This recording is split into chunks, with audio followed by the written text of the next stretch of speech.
तो आज हम लोग बनाएंगे दाल पूड़ी। तो मैं कैसे दाल पूड़ी बनाती हूँ वो मैं आपको बताऊँगी। तो एक बार ये रेसिपी ज़रूर ट्राई कीजिएगा और इसको मैं बिना बेले बनाऊँगी और बिल्कुल नहीं फूटेगी। तो चलिए फिर बनाते हैं। तो इसके लिए मैं यहाँ पे दाल ली हूँ, ये 1 कप दाल है। ये 1 कप दाल फूला हुआ दाल है 4 घंटे तक। देखिए नाखून से ऐसे टूटना चाहिए। तो 4 घंटे भिगोने के बाद ये अच्छे से फूल जाता है। तो चलिए एक प्रेशर कुकर लेते हैं हम लोग, उसमें हम लोग दाल को डाल देंगे। और मैं यहाँ पे पानी डाल दे रही हूँ 2 कप, और हल्दी डाल दे रही हूँ 1 टीस्पून, और 1 बड़े चम्मच मैं यहाँ पे डाल दे रही हूँ नमक। तो दाल को चलिए हम लोग पका लेते हैं। और जब तक हमारी दाल पक रही है हम लोग एक बर्तन में आटा ले लेते हैं। मैं तो यहाँ 3 कप आटा ली हूँ, और यहाँ मैं सूजी ले रही हूँ 1 बड़े चम्मच, और नमक भी यहाँ पे 1 बड़े चम्मच ले रही हूँ। और यहाँ पे अजवाइन मैं लूँगी, ये मंगरेला है, इसको कलौंजी भी बोलते हैं, 1/4 टीस्पून। अजवाइन भी 1/4 टीस्पून। अब मैंने यहाँ घी लिया है 1 बड़ा चम्मच, और इसको अच्छे तरीके से हम लोग मिक्स कर लेंगे बहुत बढ़िया से। देखिए ऐसे मुट्ठी बंधना चाहिए आटे में। और ये चलिए हमारा मिक्स हो गया। तो मैं यहाँ पे आटा लगा लेती हूँ पूड़ी के लिए। एक सॉफ्ट सा आटा लगाएंगे, तो इसके लिए मैंने 1 कप + 2 बड़े चम्मच हमारा पानी यहाँ लगा है। तो आप अपने अनुसार आटा गूंद लीजिएगा। देखिए इस तरीके से, देखिए हमारा सॉफ्ट सा डो तैयार हो गया है पूड़ी के लिए। तो अब इस आटे को हम लोग 10 मिनट के लिए रेस्ट करने के लिए छोड़ देंगे। और हाथ में थोड़ा सा घी लगा के आटे के ऊपर ज़रूर लगा दीजिएगा ताकि ये सूखे नहीं। तो चलिए इसको 10 मिनट के लिए रेस्ट करने के लिए छोड़ देते हैं। तो चलिए हमारा कुकर भी ठंडा हो गया। तो देख लेते हैं हमारा दाल पका है कि नहीं। तो चम्मच से आराम से निकालिएगा क्योंकि दाल गर्म है। और देखिए हम लोग ऐसे, ये देखिए पक गया है हमारा दाल, बिल्कुल ऐसे ही पकना चाहिए। तो चलिए फिर से हम लोग गैस ऑन कर लेते हैं क्योंकि इसके पानी को हम लोगों को सुखाना है। ये तो चलिए कुछ सूखे मसाले डाल लेते हैं। तो मेरा यहाँ पे सूखा अदरक का पाउडर है आधी छोटी चम्मच, और इसको सौंठ पाउडर भी बोलते हैं। और लाल मिर्च का पाउडर है 1 छोटी चम्मच। यहाँ पे धनिया पाउडर है 1 बड़े चम्मच। और यहाँ पे मैं गरम मसाला भी 1 बड़ा चम्मच डाल रही हूँ। और यहाँ चाट मसाला 1 छोटी चम्मच डालेंगे। कसूरी मेथी 1 बड़ा चम्मच। और यहाँ पे मैं डाल रही हूँ आमचूर पाउडर 1 छोटी चम्मच। और सबको अच्छे तरीके से मिक्स करके पका लेंगे। देखिए इस तरह से पानी सुखा लेंगे। तो ये हमारा देखिए सूख करके पानी तैयार है। तो इसको ठंडा कर लेते हैं। तो चलिए देखिए हमारा ठंडा होने के बाद ये इस तरह से हाथ से आप ऐसे छुएंगे ना तो इसकी गोल गोल लोइयाँ बन जाएंगी, ये हाथ में चिपकेगा नहीं। तो चलिए ये हमारा दाल का डो तैयार है। तो अभी चलिए आटा भी हमारा बहुत रेस्ट कर चुका 10 मिनट के बाद। तो इसको हम लोग फिर से अच्छे तरीके से हाथ से मसल लेंगे। और चलिए इसकी छोटी छोटी लोइयाँ, जितनी बड़ी आपको पूड़ी बनानी है, देखिए इतने छोटे आकार की मैं लोइयाँ ले रही हूँ। आप पूड़ियाँ तो छोटी ही अच्छी लगती हैं, तो इस तरीके से आप लोइयाँ ले लीजिए। तो मैं एक साथ सारे आटे की पूड़ियाँ नहीं बनाऊँगी, मैं सिर्फ कुछ आटों की पूड़ियाँ बनाकर आपको बताऊँगी। तो चलिए हमारे आटे की सारी लोइयाँ बन के तैयार हैं।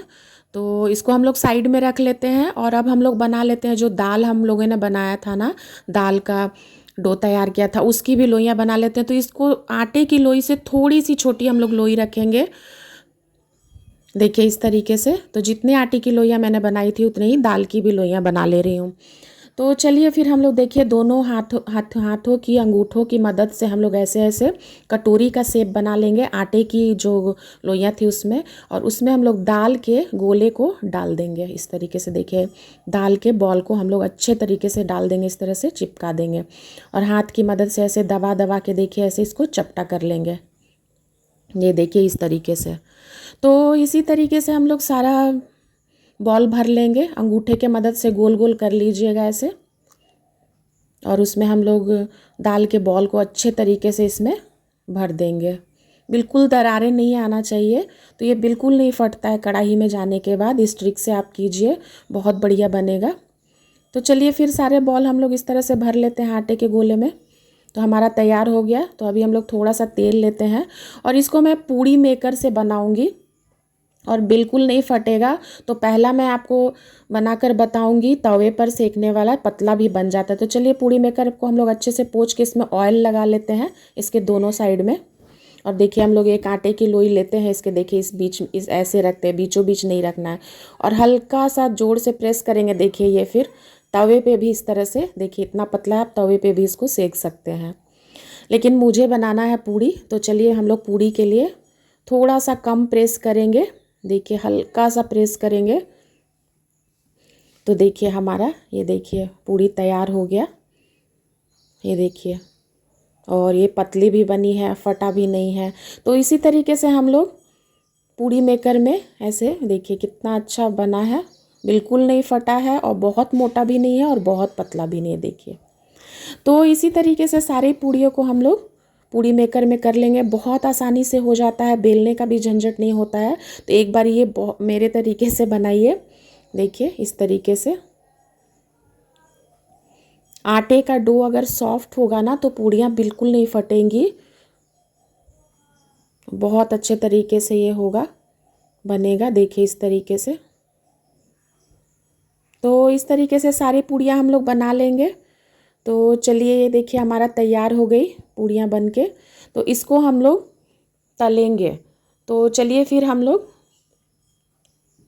कढ़ाई को गर्म कर लेते हैं गैस पे चढ़ाकर, और इसमें तेल डाल देते हैं। तो मैं इन पूड़ियों को सरसों तेल में ही तल रही हूँ। आपको जिस फ्लेवर का तेल पसंद हो उसमें तलिए आप। और देखिए तेल को उतना ही गर्म होना चाहिए कि हम लोग जब आटे की गोली डालें ना तो धीरे धीरे ऊपर आए।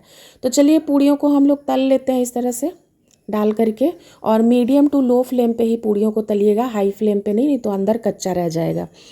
तो आप सरसों तेल में एक बार ज़रूर बना करके देखिए, ये पूड़ियों का स्वाद दुगना हो जाता है।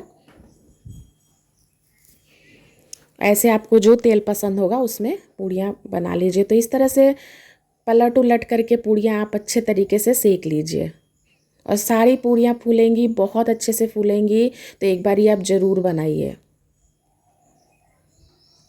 तो ये देखिए गोल्डन ब्राउन कलर का हो गया, तो पूड़ियों को हम निकाल लेंगे। तो चलिए इसी तरीके से हम लोग पूड़ियाँ डालते हैं, और पूड़ी डालने के बाद छन्नी से हल्का हल्का पूड़ी को ऐसे प्रेस करेंगे ना तो पूड़ी फूलेगा ही फूलेगा। आप ये ट्रिक ज़रूर कीजिएगा, और इस तरह से पलट उलट के गोल्डन ब्राउन कलर का होने तक ऐसे हम लोग इसको पका लेंगे। तो इसी तरीके से हम लोग सारी पूड़ियाँ तल लेते हैं। तो फ्रेंड्स मेरी रेसिपी आपको थोड़ी भी अच्छी लगती है ना, थोड़ी सी भी, तो मेरे चैनल को लाइक कीजिए, शेयर कीजिए, सब्सक्राइब कीजिए, और मुझे मैसेज ज़रूर कीजिए कि कैसा बना था, ताकि मैं और भी अच्छी अच्छी रेसिपी आपके सामने ला सकूं। तो चलिए इसको सर्व कर लेते हैं। तो मैं इन दाल पूरी को खीर के साथ, गुड़ के खीर के साथ सर्व करूंगी, और इसकी रेसिपी मैं ज़रूर अपलोड करूंगी, आप लोग देखिएगा। और मैं सब्जी बनाई थी, कोफ्ता करी है ये, तो इसकी भी रेसिपी अगर आप लोग को चाहिए होगी तो मैं ज़रूर शेयर करूँगी। और हम लोग इसको आम के साथ खाते हैं, और हम लोग इसको बिहार में अदरा मनाते हैं, तो ये थाली ज़रूर खाते हैं। तो फ्रेंड्स खाइए, पीजिए, खुश रहिए। Thanks for watching.